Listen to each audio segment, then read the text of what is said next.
Thank you, my dear friend, the Baroness. Good morning. I wish I could be there with all of you in person, and I am truly sorry that I've been prevented from making the trip now for the second year in a row.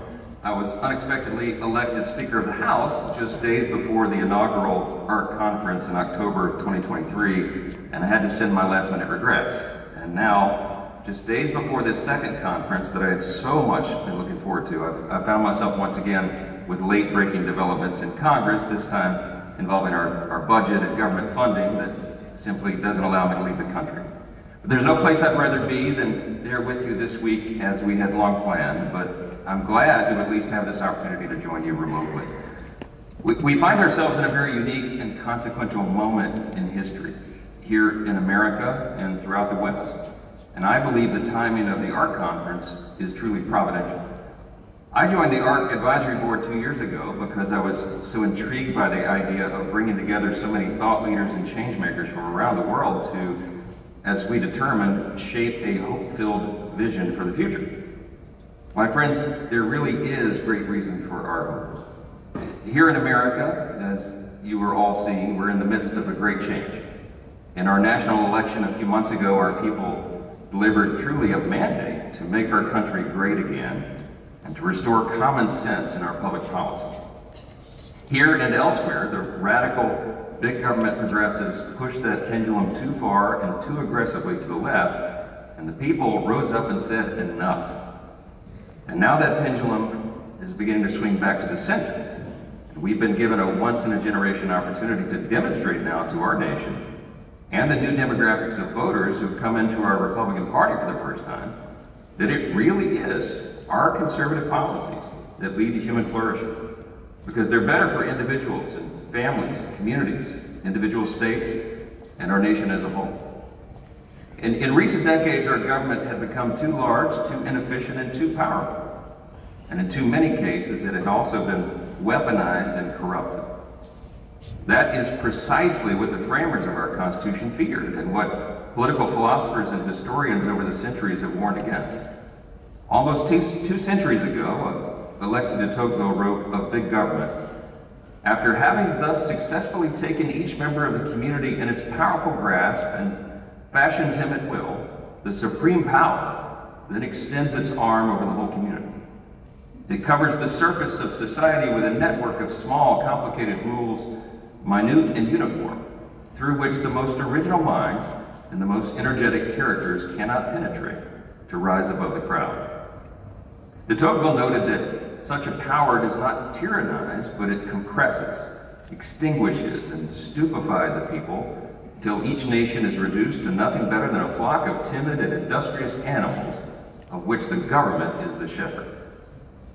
Tocqueville called it soft despotism, a condition which citizens voluntarily and gradually just surrendered their rights and independence to the government, lured by the promise of security and stability. This kind of despotism doesn't arrive through violence or open tyranny. Instead, it comes quietly, insidiously, through comfort and convenience. Tocqueville warned of a future where citizens would become passive spectators in their own democracy, willful stewards of their carefully managed decline. Soft despots don't break down your door and confiscate your weapons. They don't arrest you in public for criticizing the government. And they don't station soldiers on street corners to ensure your compliance. Soft despots ensure your compliance through normal democratic channels. Regulations, they keep you safe. Censorship, that's to protect you from misinformation. Surveillance, that's necessary for your security, see? Dependence, it offers you stability. And we see these forces at work in our society today. The architects of this soft despotism have taken shape too often as government bureaucrats and big tech and corporate elites, international institutions, media gatekeepers, and the welfare state. And their benevolent rule has given us nations without borders, grossly inefficient bureaucracies, a culture of surveillance, and a citizenry that is apathetic, distracted, and dependent. The dynamics are the same around the world, whether you're in Detroit or Manchester, Lyon or Berlin. The supreme power of big government has extended its arm over all of us. And the casualties of the soft despotism that's taken hold have been the loss of our heritage, our national identities, our patriotism, and our prosperity. In this civilizational moment, as our friend Os Guinness described it, will we choose renewal, replacement, or decline? In the U.S., we have just embarked on a new path of renewal. We are determined to bring about a new golden age in America, as President Trump says, and we are convinced that we can, if we return to the timeless foundational principles which lead to human flourishing. The challenge we have today is ensuring that the current generations of our countrymen recognize and recommit to those principles. And what are they? In less than 17 months, the U.S. will celebrate the 250th anniversary of our Declaration of Independence. As G.K. Chesterton observed, America was founded on a creed that is set forth with dogmatic and even theological lucidity, he said, in the second paragraph of the Declaration. We hold these truths to be self-evident, that all men are created equal. They're endowed by their Creator with certain inalienable rights, and among these are life, liberty, and the pursuit of happiness. That to secure these rights, governments are instituted among men, deriving their just powers from the consent of the governed. Of the 56 men who signed the Declaration, almost all of them professed to be Christians, and at least half of them had received formal religious training in their education. Having studied the Bible, they recognize that we are not simply born equal, but rather created equal, and that it is our Creator who endows us with our rights, and not the state. They also recognize that all of us are made in the image of our Creator, and thus every single person has an inestimable dignity and value. And that value is not related in any way to the color of our skin, or where we live, or what our talents are, or anything else. Our value is inherent because it is given to us by God. The founders of our country also understood that man has a fallen nature, and that fallen men with power and no accountability can become a serious problem. Because power corrupts, and as Lord Acton observed, absolute power corrupts absolutely. So our system of government was meticulously designed with careful safeguards, like the separation of powers, checks and balances.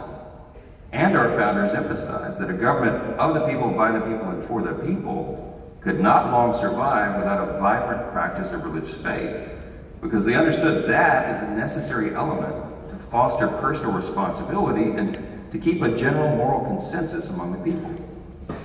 A healthy, self-governing society relies on the moral character of its citizens. It's ironic, but on this day in America, we're observing one of our 11 federal holidays, and this one's known as President's Day, which originally began as an annual celebration of George Washington's birthday. In his farewell address, the father of our country noted this. He said, quote, "Of all the dispositions and habits which lead to political prosperity, religion and morality are indispensable supports." Our second president, John Adams, reminded his countrymen that the American Constitution was, quote, "made only for a moral and religious people. It is wholly inadequate to the government of any other." The founders emphasized the importance of balancing individual liberty with personal responsibility. And our fourth president, James Madison, argued that every citizen should put the nation above their own self-interest. The timeless virtues that are rooted in the Judeo-Christian tradition served as the foundation of America and of all Western civilization. But in recent decades, changes have happened rapidly, and left-wing social movements have advanced very aggressively. Many world leaders convinced that national borders were obstacles to unity and social progress sought to dismantle them in favor of global integration. But a key downside to the new global order is that it ultimately led to a devaluing of local communities and a weakening of national identity, which was replaced instead by a divisive new racial, sexual, and gender-based identity. If Americans aren't American anymore, and Brits aren't British anymore, Germans aren't German anymore, then naturally something else will fill the void. If everyone is a citizen of the world, then no one is really accountable any longer to their own nation or to their own local community. Unfortunately, these ideas have taken hold. We have heard a little bit about polls this morning. Here's a few more. 50% of Germans under the age of 30 say they feel more European now than German. Only 40% of Americans say they are extremely proud to be American. And only 1 in 5 British adults consider themselves to be very patriotic. This trend is reflected in political apathy and the growing tendency of people to simply submit to governments whose laws have become so offensively intrusive and whose centers of power feel distant and inaccessible. If there's nothing to fight for, then why fight at all? This is the vision of the left, for the people to feel so powerless that they give in and just accept their fate as mindless vassals under the safe protection of the state. And the only way to reverse this trend and to further technocratic tyranny is to recommit to our foundational principles and live them out. What made the West and what made our nations great must now guide us once again. During his trip through America, Tocqueville marveled at what he said was, quote, the extreme skill with which the inhabitants of the United States succeed in proposing a common object for the exertions of a great many men and in inducing them voluntarily to pursue it. Those neighbors and local volunteers joined together to found seminaries and hospitals and prisons and libraries and schools. They built society together with their own hands. In all of our shared history in the West, it has remained true that strong communities have formed a bulwark against tyranny. Strong mediating institutions ground us in the needs of our community, and the outgrowth of these institutions form the basis for a healthy, engaged citizenry. Edmund Burke called them little platoons. He was referring to the families and churches and civic organizations and community groups which begin at the smallest, most local level. Burke argued this bottom-up voluntary approach to society would deepen our sense of duty and shared responsibility to one another, and also act as an important safeguard against a distant state authority. While the spirit of voluntary association is currently on life support throughout the West, it is not dead. We see it in America every time there's a natural disaster. I've participated in this as a local citizen, and I've witnessed it often as an elected official. This past September, Hurricane Helene made landfall in the United States. It was an historic storm.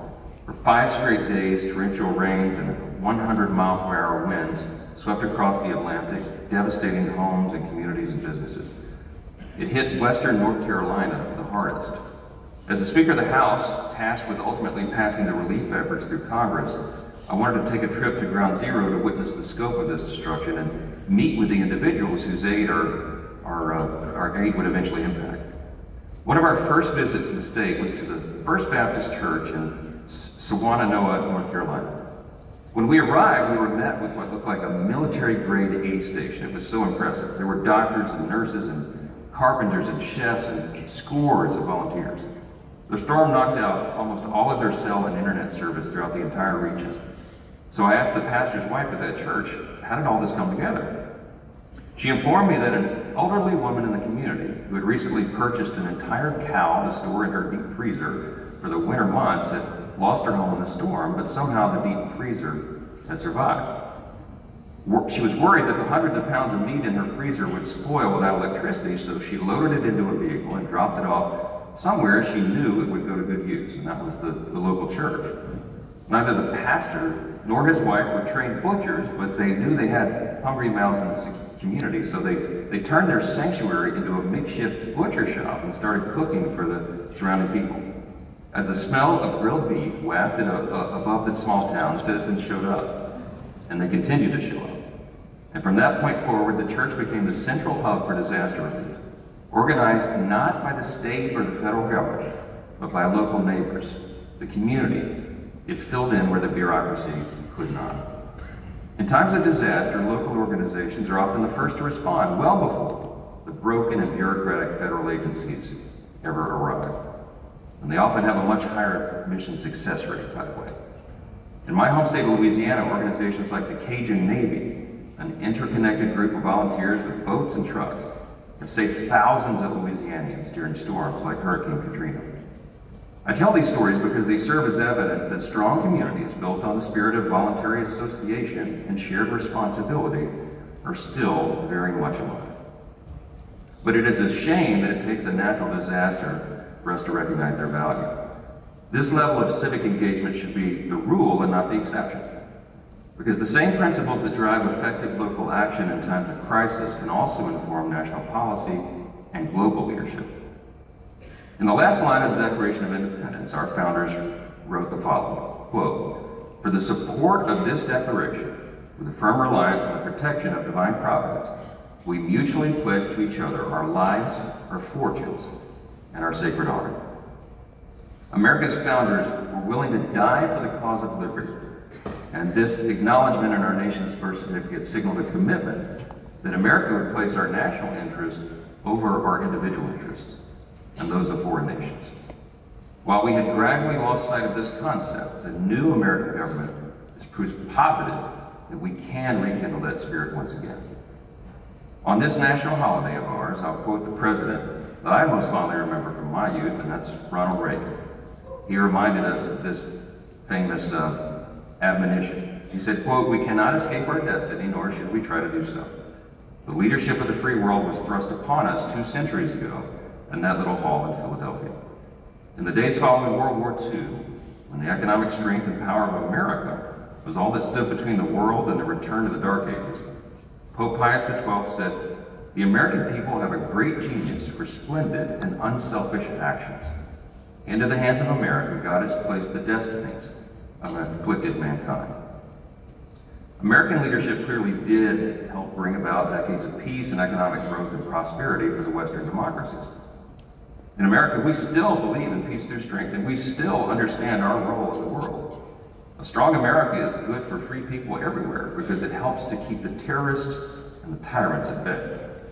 But to maintain our strength and leadership, our foreign policy must be centered on our own national interest. It's a matter of common sense for each of our countries to acknowledge that we must each take care of our own houses before we help take care of the neighborhood. As we seek to make America safer, stronger, and more prosperous, we will encourage all our friends and allies to do the same in and for their own countries. The survival of the West will depend upon that. And this is how we will turn the tides, by refocusing and marshaling our many shared interests toward our own national interests.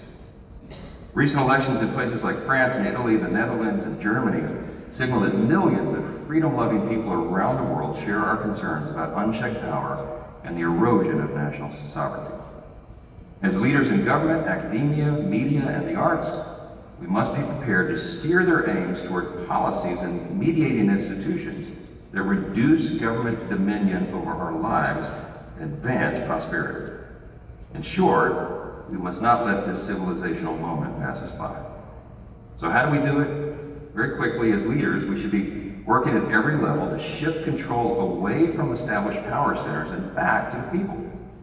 The local school board will not be nearly as powerful if there's a thriving parent-teacher association holding them accountable. The county commission's grip on zoning laws is weakened when neighborhoods take control of development initiatives.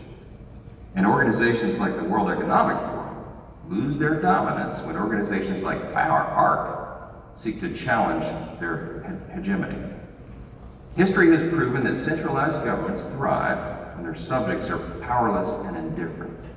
If we want to protect our rights from tyranny, we have to focus, work, and build closest to home. And we must hold our elected leaders accountable. President Reagan reminded us of another thing. He said, "Freedom is never more than one generation away from extinction. We didn't pass it to our children in the bloodstream. It must be fought for, protected, and handed on, so that they will know the same liberty, opportunity, and security that we have too often taken for granted." This is our civilizational moment. The West is finally awakening once again. We have to seize this opportunity, and by God's grace, we will. I hope you all enjoy this historic conference. I thank you again for the opportunity to share with you this morning, and I so wish I was there in person. God bless you.